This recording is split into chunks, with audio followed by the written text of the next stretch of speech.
막연하게 낙관적으로 생각하는 사람들도 있는가 반면 통일이 되면 무조건 폭동이 일어나고 뭐 물가가 어떻게 되고 그렇게 막연하게 불안해하는 사람들도 있잖아요. 그런 것들을 잠재울 수 있는 방법 중 가장 좋은 방법이 사람들이 보지 않고 듣지 않으면 무슨 소용이 있을까라는 고민을 하는데요. 우리가 일상에서 통일을 더 느끼려면은 그런 각이 있는 이야기가 아니라 조금 더 동글동글하고 뭉글뭉글한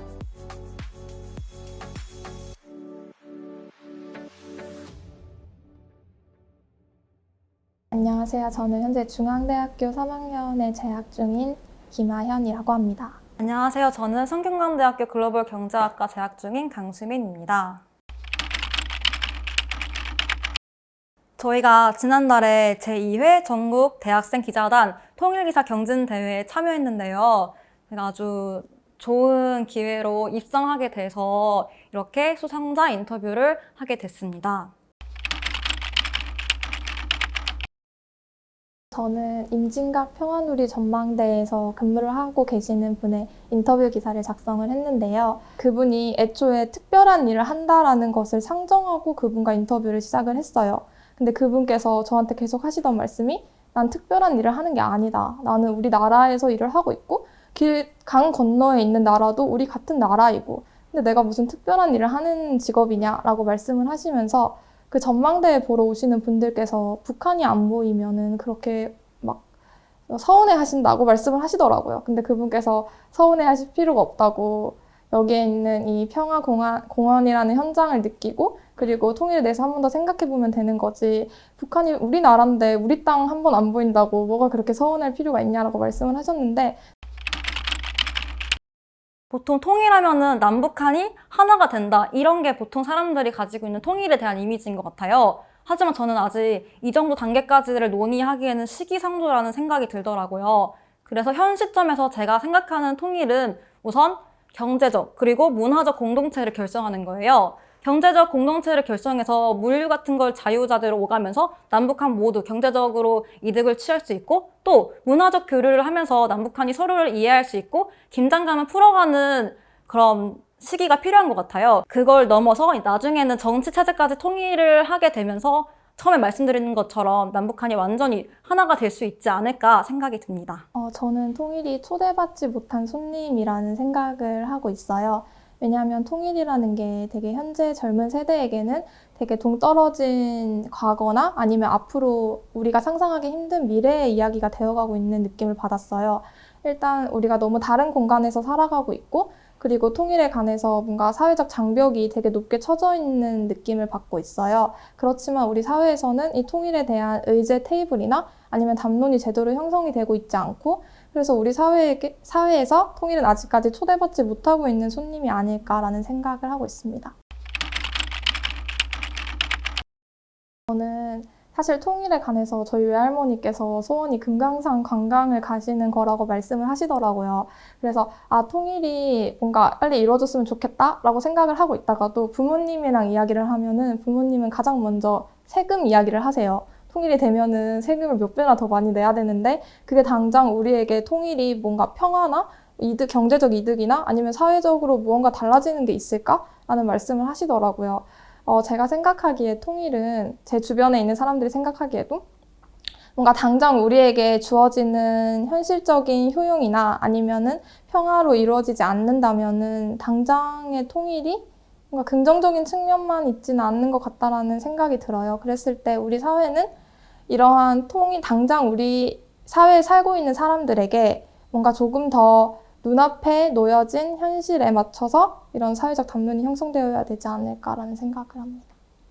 저도 아연 언니가 말한 것처럼 당장 눈앞에 있는 이득이 보이지 않기 때문에 사람들이 통일에 대해서 얘기하는 것도 좀 꺼려하고 통일에 대한 필요성을 못 느낀다고 생각을 해요.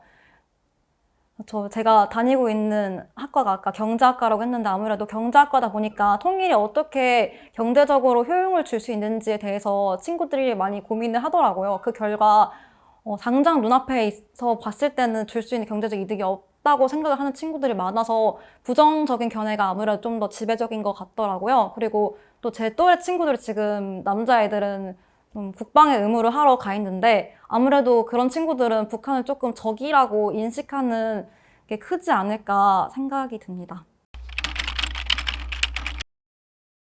제가 처음에 좀 통일하면은 가장 지배적인 이미지가 남북한이 하나가 된다 이렇게 말씀을 드렸잖아요.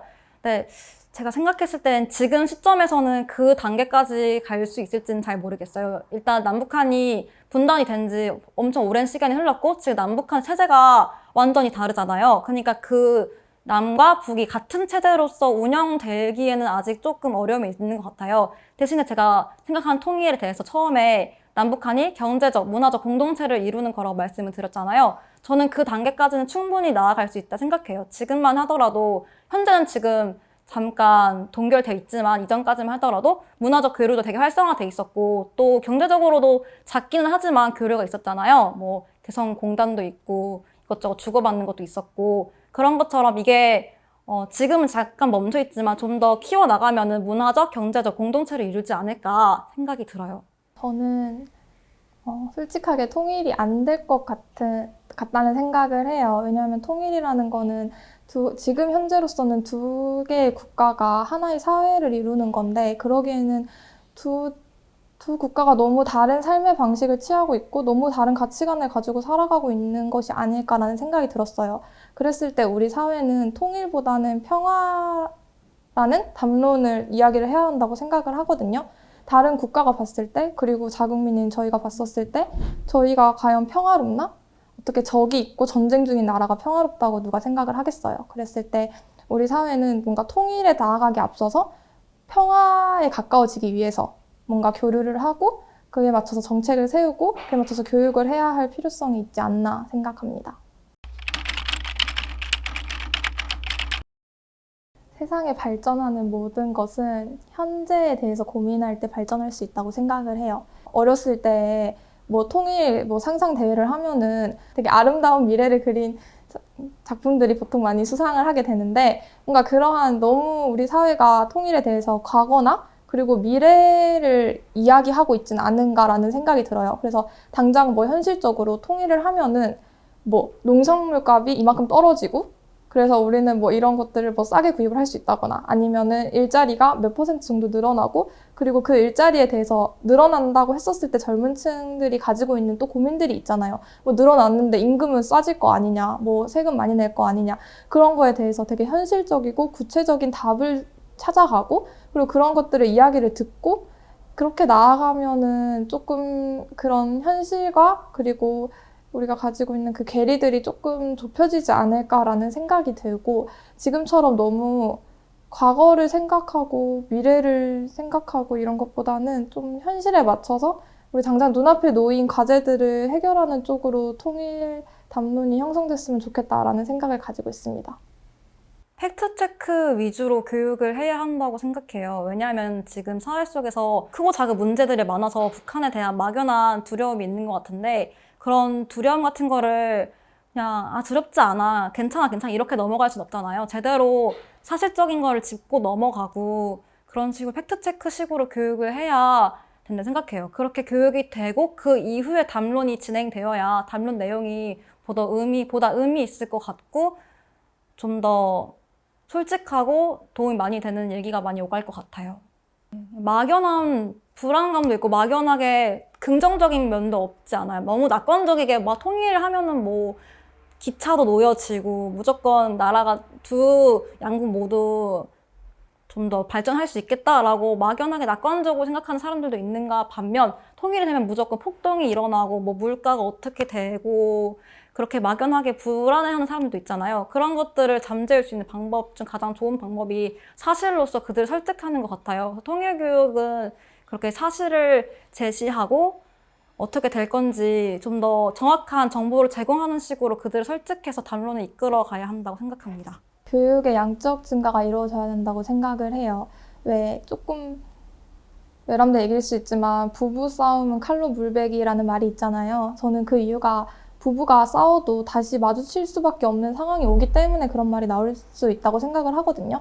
근데 통일이라는 게 물론 질적으로 어떻게 이루어져야 될지, 뭐 통일이 무엇인지, 평화가 무엇인지 얘기하는 게 물론 중요하지만 그 전에 우리나라에서는 지금 양쪽으로 그게 되게 크다고 생각하지 않아요. 그래서 일단 양쪽으로 그 담론의 그런 그러니까 의자 테이블 그런 걸 되게 아젠다 세팅을 되게 크게 넓혀 놓고 그 안에서 질적으로 뭔가 조금 더 성장할 수 있다고 생각을 하거든요. 그래서 지금 당장은 일단 기회를 많이 만들어라. 통일에 대해서 고민할 수 있는 기회, 그게 맞든 틀리든 이야기할 수 있는 기회를 많이 만들고 사람들이 통일에 대해서 되게 언론이든 학교든 아니면 사회에서든 되게 많이 접하게 만들고 나면은 그 이후에 질적인 성장은 이루어질 거라고 생각을 해요, 저는.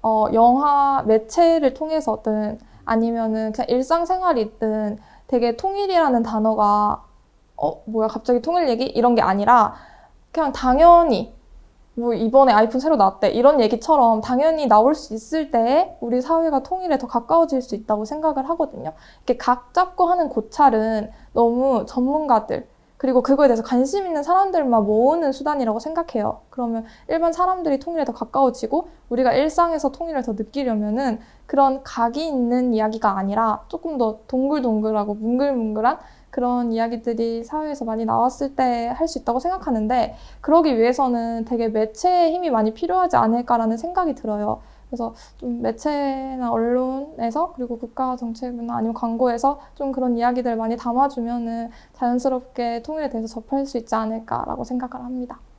단순히 뭐 통일을 해야 뭐 이산가족도 상봉을 할 수 있고 뭐 뭉퉁뭉퉁하게 얘기하는 그런 거 있잖아요. 그런 거 말고 정말 사람들이 갖고 있는 오해 이런 것들을 정확하게 캐치하고 그거를 해소해 나가는 역할을 해야 한다고 생각해요.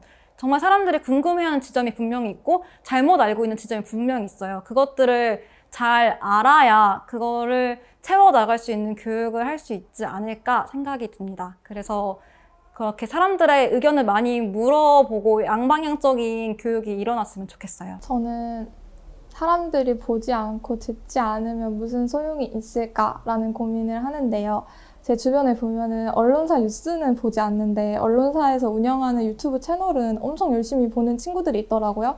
근데 그 특징이 뭐냐면 똑같은 주제를 이야기해. 똑같이 정치, 경제, 사회 이야기를 하는데 유튜브 채널은 조금 더 가까이, 조금 더 친절하게, 조금 더 재미있게 하는 경향이 있더라고요.